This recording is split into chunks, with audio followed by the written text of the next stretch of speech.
Hi hello வணக்கம் மக்களே, welcome to our channel Singapore bachelor. இன்றைக்கி நம்ம எங்கே வந்திருக்கோம்னா, தமிழர்களோட வரலாறை முழுசாக தெரிஞ்சுக்க நம்ம தமிழ்நாட்டில் இருக்கிற கீழடி மியூசியமுக்கு தான் வந்திருக்கோம்.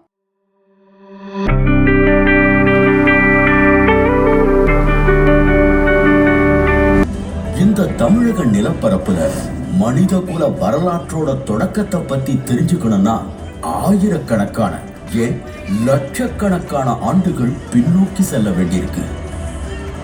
தமிழக வரலாற்றை தொடங்க வேண்டிய இடம் 15 லட்சம் ஆண்டுகளுக்கு முன்னால்.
இவங்க காடுகளில் இருக்கிற குகைகளில் தான் மோஸ்ட்டாக தங்கிட்டு வந்திருக்காங்க.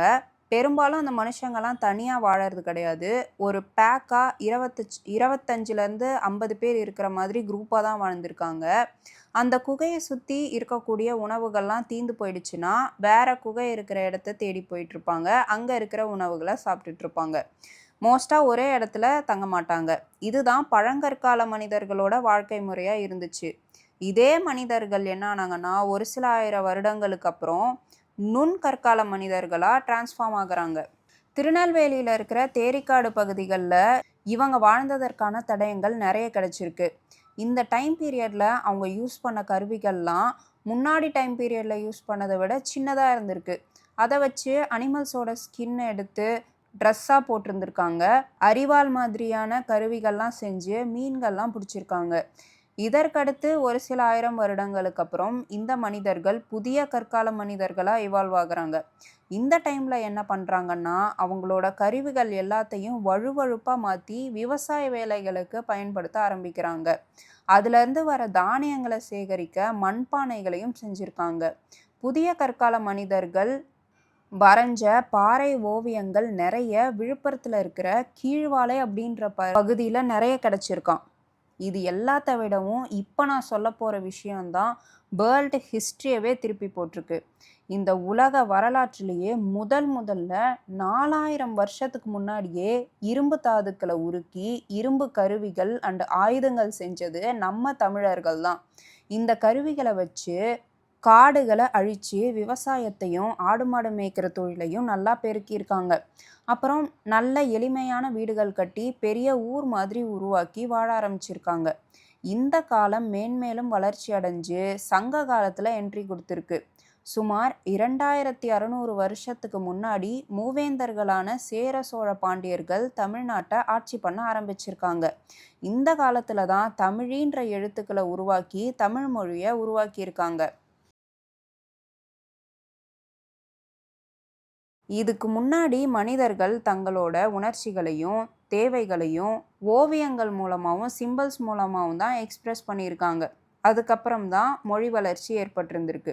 மூவேந்தர்கள் வாழ்ந்த ஒவ்வொரு நாட்டிலையும் ஒரு தலைநகரமும் ஒரு துறைமுகமும் உருவாக்கப்பட்டிருக்கு. மொத்த நாட்டையுமே நகரமயமாக மாற்றிருக்காங்க.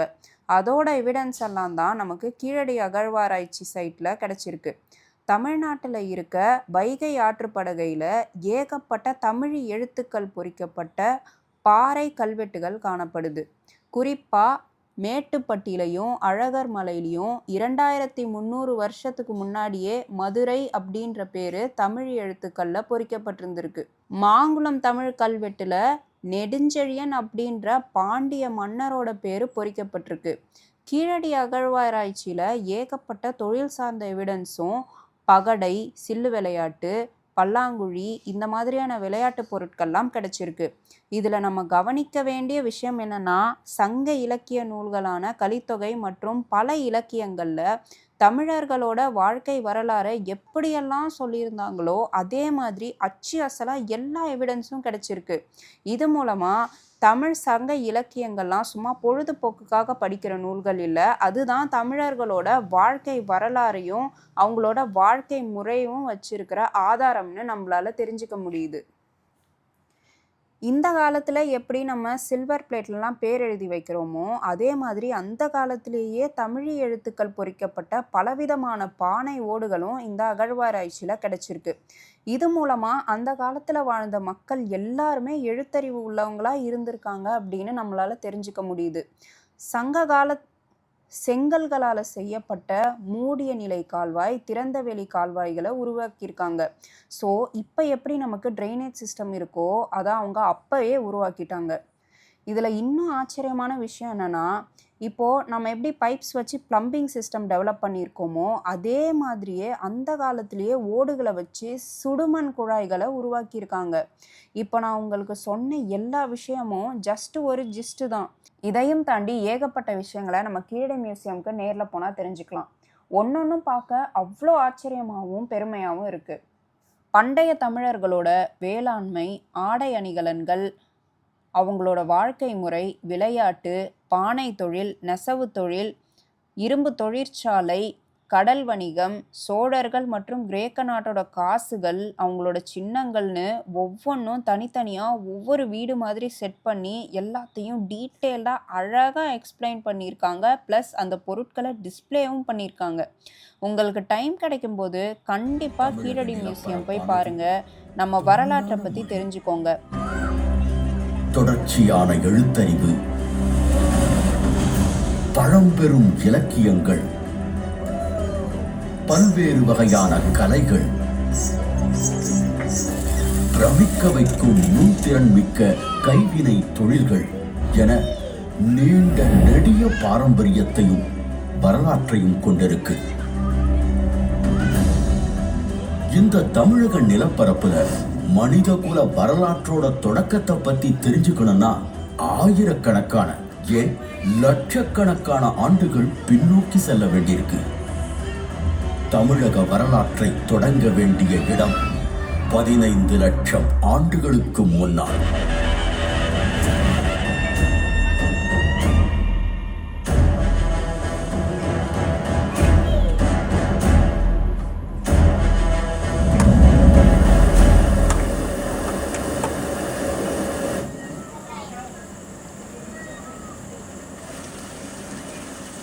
கோர்த்தலியார் வேலை அப்படின்ற குறிப்பிடுகிற அந்த ஆற்றுப்படுகைகளில் பல்வேறு இடங்களில் வந்து கற்கால மனிதர்கள் வாழ்ந்த தடயங்கள் கிடைத்திருக்கு.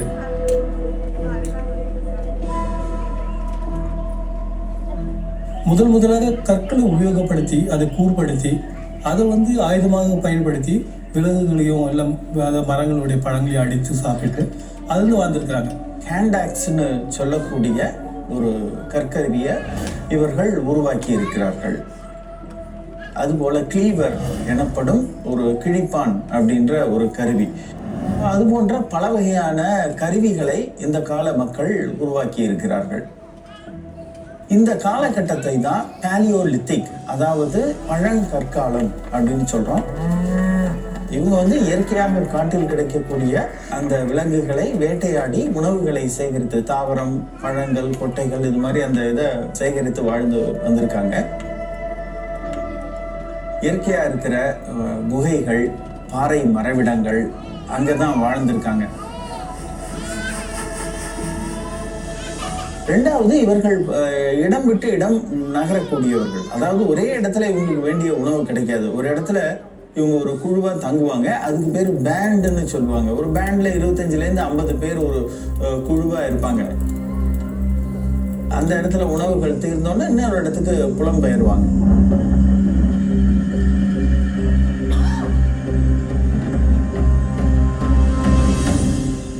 அதுக்கு அடுத்த காலகட்டங்கள் வந்து நுண்கருவிகளை, உபயோகப்படுத்தி அவங்க வாழ்க்கை முறையை மாற்றியிருக்கிறாங்க. முக்கியமான ஒரு இது என்னன்னா, கருவிகளுடைய அளவு சிறியதாவது அந்த ஒரு மாற்றம் நடக்குது. இவர்கள் சிறிய சிறிய கருவிகளை பயன்படுத்துகிறார்கள். இந்த விலங்குகளை வந்து கீறி எடுக்கிறது, அது தோலை எடுத்து ஆடையை அணிவிக்கிறது, அதுக்கப்புறம் மீன்களை பிடிக்கிறது, அதுக்கப்புறம் அதையே வந்து ஒரு அறிவாள் மாதிரி செய்து தாவரங்களை அறிகிறது, இந்த மாதிரி வேலைகளெல்லாம் உபயோகப்படுத்திருக்காங்க. டெம்பரரியா அங்கங்க வாழற அந்த ஒரு இதுவும் நம்ம பார்க்கிறோம்.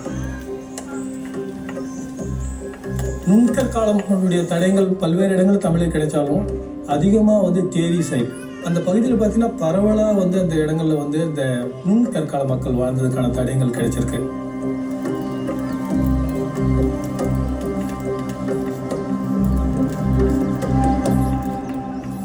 அதுக்கப்புறம் வந்து இந்த நிலைப்பாடு மெல்ல மெல்ல மாறுது. இந்த காலகட்டத்தில் தான் மனிதன் இந்த பழைய கற்கால கருவியிலிருந்து புதிய கற்காலத்திற்கு மாறுகிறான். கற்களை வந்து வலுவழுப்பாக ஆக்கி அதை வந்து உபயோகப்படுத்துகிற ஒரு காலகட்டம், அதை வந்து நம்ம நியோலித்திக் அப்படின்னு சொல்கிறோம்.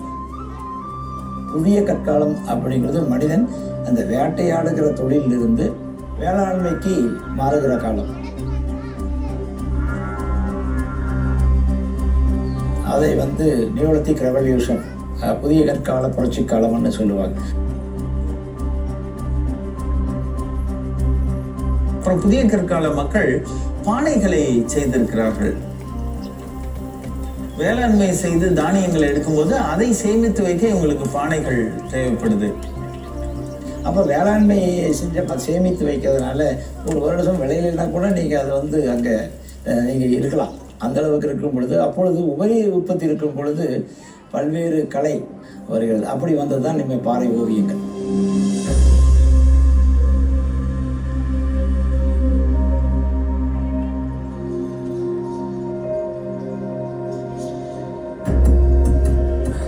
இரும்பு தாதுகளை கண்டறிந்து இரும்பு உருக்கி முதலாக இரும்பு உபயோகம் வந்த காலம் வந்து மனித வரலாற்றிலே ஒரு மிக முக்கியமான ஒரு காலகட்டமாக கருதப்படுகிறது.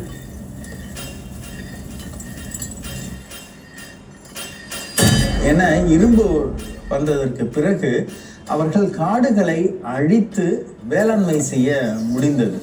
அப்ப இரும்பு வந்ததுக்கு அப்புறம் வேளாண்மை மற்றும் ஆடு மாடு மேய்த்தலுடைய பெருக்கம் அதிகமானதுன்னு சொல்லலாம். இவர்கள் வந்து பெரிய ஊர்களில் வாழ்ந்திருக்கிறார்கள். எளிமையான வீடுகள், அதாவது அழியக்கூடிய பொருள் களிமண் மரக்குச்சிகளை பயன்படுத்தி வீடுகள் கட்டி வாழ்ந்திருக்கிறார்கள். ஆனா இறந்தவங்களுக்கு மட்டும் நிறைய மென்கர், குத்துக்கள், கற்பதுக்கை, ஸ்டோன் சர்க்கிள், கல்வட்டம், தாழின்னு பலவிதமான அந்த ஈமை சின்னங்களை உருவாக்கி இருக்கிறார்கள்.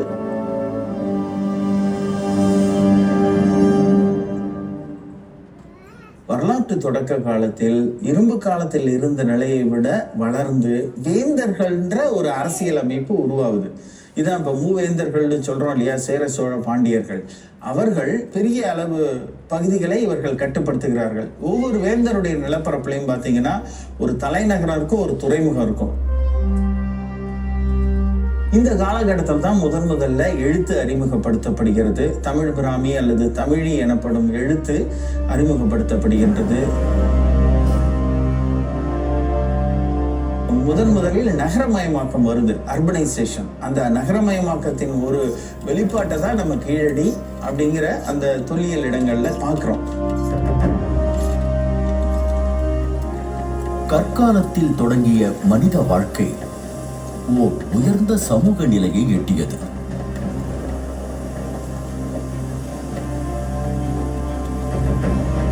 இந்த மனித குல வளர்ச்சிக்கு தமிழக நிலப்பரப்போட நீர்வளமும் ஒரு மிக முக்கியமான காரணம்.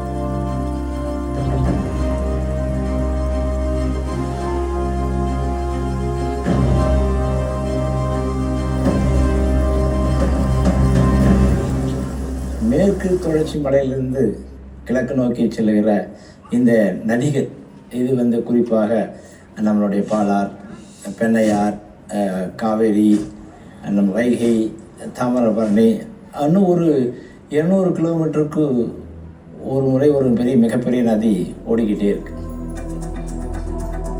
இதில் குறிப்பாக வைகை ஆறு சங்க இலக்கியங்களால் புகழப்பட்ட ஆறுகளில் சிறப்புமிக்க ஒன்று.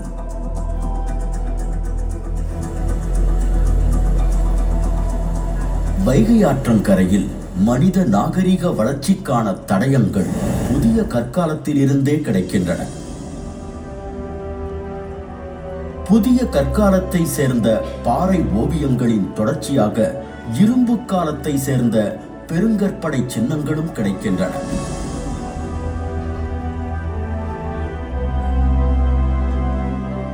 அதன் தொடர்ச்சியாக தொடக்க வரலாற்று காலத்தை சார்ந்த தமிழி எழுத்து பொறிக்கப்பட்ட நடுக்கற்களும் கிடைக்கின்றன. இந்த நடுக்கற்கள் இந்தியாவிலேயே தொன்மையானவை. நடுக்கற்கள் மட்டுமில்லாம தமிழி எழுத்து பொறிக்கப்பட்ட பாறை கல்வெட்டுகளும் ஏராளமாக கிடைக்கின்றன.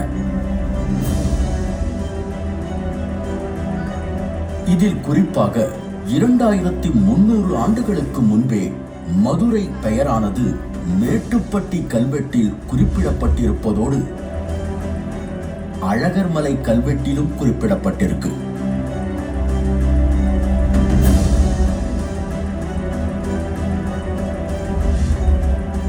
அதே போல மாங்குளம் தமிழி கல்வெட்டில் நெடுஞ்செழியன் எனும் சங்ககால பாண்டிய மன்னனின் பெயர் பொறிக்கப்பட்டிருப்பது மிகவும் சிறப்புமிக்கதாகும். இவை எல்லாவற்றுக்கும் மேலாக உலக தமிழர்கள் அனைவரையும் பெருமை கொள்ள வைத்த ஒரு தொல்லியல் களமும் இந்த வைகை ஆற்றங்கரையில தான் இருக்கு. கீழடி. தொல்லியல் மற்றும் மரபு குறித்தான ஆர்வத்தை தமிழ்நாட்டில் புத்தாக்கம் பெறச் செய்த ஒற்றை சொல் கீழடி. ஒன்றிய அரசு தொல்லியல் துறையால் 3 கட்டங்களில் நடத்தப்பட்ட அகழாய்வுகளுக்கு பின் தமிழ்நாடு அரசு தொல்லியல் துறை 5 கட்டங்களில் விரிவாக நடத்திய தொல்லியல் அகழாய்வு முடிவுகளில் நகர நாகரிகத்திற்கான கூறுகளாக சொல்லப்படும் செங்கல் கட்டுமானங்கள், வணிகம், தொழில்நுட்பம், எழுத்தறிவு, மேம்பட்ட சமூக வாழ்க்கை போன்ற அனைத்து சான்றுகளும் கீழடியில் வெளிப்பட்டுள்ளன. இந்த தொல்லியல் சான்றுகள் 2600 ஆண்டுகளுக்கு முற்பட்டது என்பதை அறிவியல் அடிப்படையிலான காலக்கணிப்பு முடிவுகளும் உறுதி செய்கின்றன.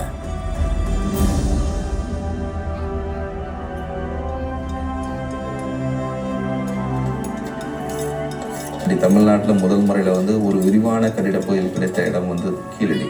அந்த கட்டிட பகுதியில் வச்சு தான் நம்ம சொல்கிறோம் இது நகர நாகரிகமாக இருந்திருக்கும். நம்முடைய சங்ககால முறையில் ட்ரெடிஷ்னல் வேலை கற்ற நீள் வகையான கட்டிட பகுதிகளாகத்தான் எல்லாமே கட்டிடங்கள் கட்டப்பட்டிருக்கு. அதனோட பைண்டிங் மெட்டீரியல் பார்த்திங்கன்னா வெறும் மண் தான் அதனுடைய பைண்டிங் மெட்டீரியல். எந்த ஒரு சாந்தும் அதற்கு பயன்படுத்தாமல் கட்டப்பட்ட கட்டிட பகுதி தான் அங்கே கிடைச்சது மிக முக்கியமானதை சொல்கிறோம். அதை வச்சு தான் நம்ம இது சங்ககால கட்டிடங்கள் என்று நம்ம ஐடென்டிஃபை பண்ணுறோம்.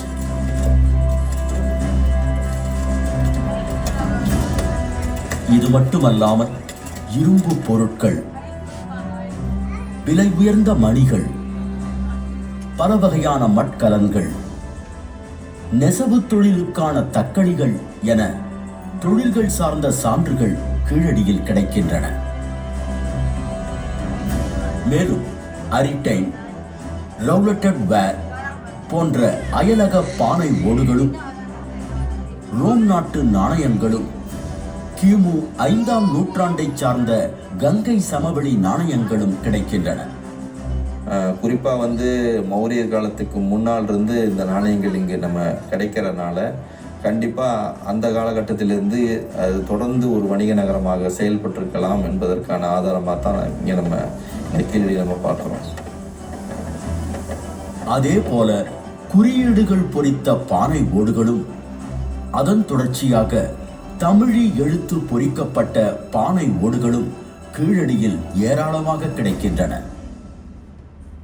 இதுலேருந்து கீழடியில் நமக்கு என்ன தெரியுதுன்னா ஒரு எழுத்தறிவு படைத்த ஒரு சமுதாயம் அங்கு வாழ்ந்திருக்க வேண்டும் என்பதற்கான ஒரு ஆதாரம் கிடைக்குது.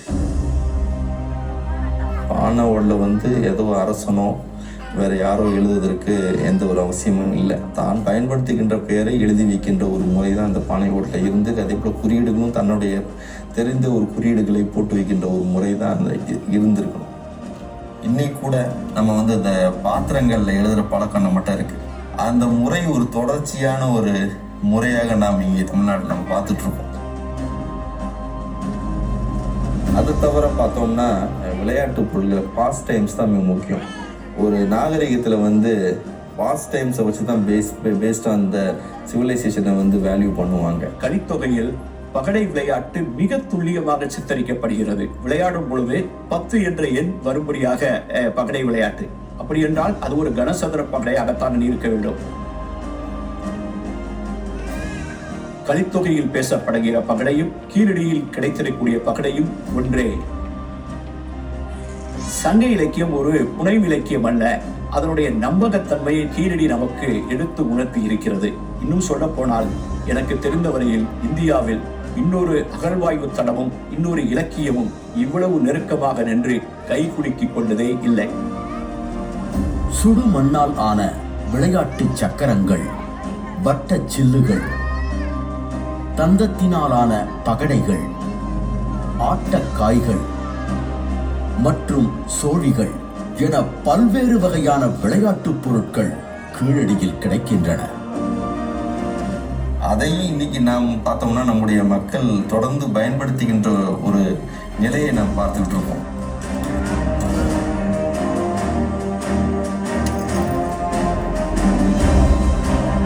தமிழகத்தினுடைய பண்பாட்டு மேன்மைக்கு காரணம் அதன் தொன்மை மட்டுமல்ல, அதன் தொடர்ச்சியும் கூட. 2600 ஆண்டுகளுக்கு முன்பே முழு வளர்ச்சி நிலையை அடைந்த நகர நாகரீகம் இருந்ததற்கான சான்றுகளை வெளிப்படுத்தியதன் மூலம் கீழடி உலகிற்கு உரைப்பது யாதெனில், தொன்மையை போற்றியும் புதுமையை ஏற்றும் என்றென்றும் உயர்நிலை சமூகமாய் வாழும் நிலப்பரப்பு தமிழ்நாடு.